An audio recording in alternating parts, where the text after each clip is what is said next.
চাল ভাজা দিয়ে পোলাও কেমন একটা আশ্চর্য শুনতে, তাই না? আসলে একটা অবাক করা রেসিপি নিয়ে আজকে চলে এসেছি। আর দেখে বুঝতে পারছেন কতটা মজার, কালারটা যেরকমের সুন্দর, খেতেও কিন্তু সুন্দর। আর এটা কিন্তু আমাদের দক্ষিণবঙ্গের একেবারেই অপরিচিত একটি রেসিপি। তো আজকে পরিচয় করানোর জন্যই কিন্তু রেসিপিটি নিয়ে চলে আসলাম। এখানে হচ্ছে আমি মিনিকেট চাল নিয়ে নিয়েছি 3 কাপ পরিমাণে, আর পরিমাণ মতো হচ্ছে লবণ দিয়ে দিয়েছি। অল্প একটু পানি দিয়ে সুন্দর করে হাতের সাহায্যে সব জায়গায় লবণটা আর পানিটা মাখিয়ে নিলাম। আর এখানে হচ্ছে একটা কড়াইয়ের মধ্যে চালগুলো ভেজে নিতে হবে। আর এখানে হচ্ছে কি মিডিয়াম হিট হচ্ছে রেখে ভাজতে হবে, যাতে চালগুলো পুড়ে কালো হয়ে না যায় বা অতিরিক্ত লালচে হয়ে না যায়। চাল ভাজাটা সুন্দর হলে কিন্তু পোলাওটাও সুন্দর হবে। তো চাল ভাজার ঘেরানটা কিন্তু বেশ সুন্দর হয়েছে। আপনারা এখানে কিন্তু মোটা চালও নিতে পারেন বা পোলার চাল দিয়ে করতে পারেন। আমি এখানে রেগুলার রান্নার চালটাই হচ্ছে ব্যবহার করেছি। তো আপনারা আপনাদের পছন্দ মতো নিয়ে নেবেন। এখানে হচ্ছে চাল ভাজা কমপ্লিট হয়ে গেছে। আর এই যে গরম গরম চাল ভাজা পানির মধ্যে হচ্ছে ভিজিয়ে রাখছি প্রায় 1 থেকে 1.5 ঘন্টার মতো। আর এখানে হচ্ছে 2টো আলু মানে কেটে নিয়েছি, তার মধ্যে হলুদ আর হচ্ছে লবণ দিয়ে মাখিয়ে এই যে তেলে ভেজে নিচ্ছি।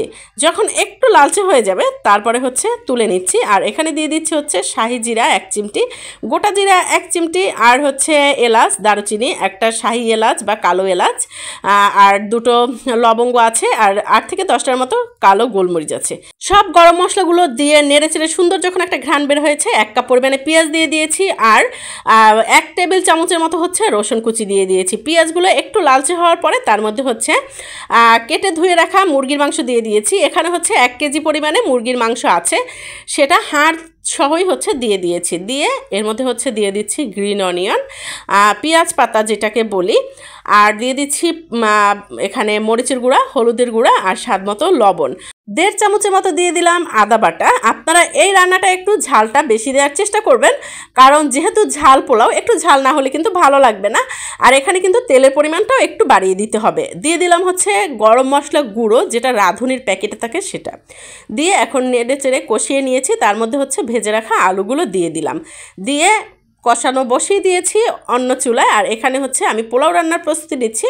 2টো হচ্ছে দিয়ে দিলাম দারুচিনি, 2টো লবঙ্গ, 3টা হচ্ছে এলাচ, গোটা জিরে দিয়ে দিয়েছি অল্প একটু পরিমাণে, আর এখানে হচ্ছে কুচানো পেঁয়াজ দিয়ে দিয়েছি।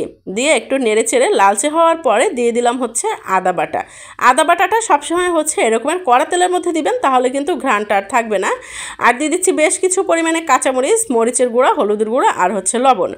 মরিচের গুঁড়াটা আপনারা যে যেরকমের ঝাল খান সেরকমের দিবেন, বাট যেহেতু ঝাল পোলাও একটু ঝাল হলে খেতে ভালো লাগবে।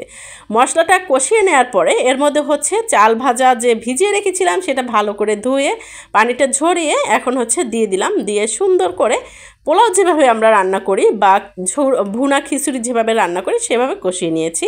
আর এদিকে কিন্তু মাংসর থেকে খুব সুন্দরভাবে তেল বের হয়ে আসছে।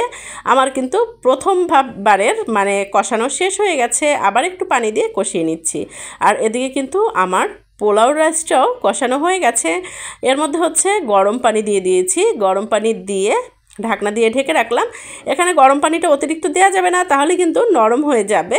আর দিয়ে দিচ্ছি হচ্ছে 1 চামচের মতো জিরা বাটা। জিরা বাটাটা এই মুহূর্তে দিলে খুব সুন্দর একটা ফ্লেভার অ্যাড হয়। আর দেখতে পাচ্ছেন মাংসটা কিন্তু রান্না কমপ্লিট হয়ে গেছে, এখন হচ্ছে তুলে নিচ্ছি। আর এদিকে কিন্তু দেখতে পাচ্ছেন পোলাওটাও প্রায় কমপ্লিট হয়ে গেছে। আসলে অনেকে মনে করতে পারেন খিচুড়ি, না, খিচুড়িতে কিন্তু ডাল, চাল, আলু সব থাকে, এখানে কিন্তু ডাল নেই। প্লাস হচ্ছে এখানে পোলাওর যে মশলাগুলো সেগুলোই ব্যবহার করা হয়েছে। তো এখন এর মধ্যে মাংসগুলো দিয়ে দিলাম, আর হচ্ছে বেশ কিছু পরিমাণে কাঁচামরিচ কুচি দিয়েছি, গ্রিন অনিয়ন দিয়ে দিয়েছি, আর দিয়ে দিচ্ছি হচ্ছে 2 চামচের মতো ঘি।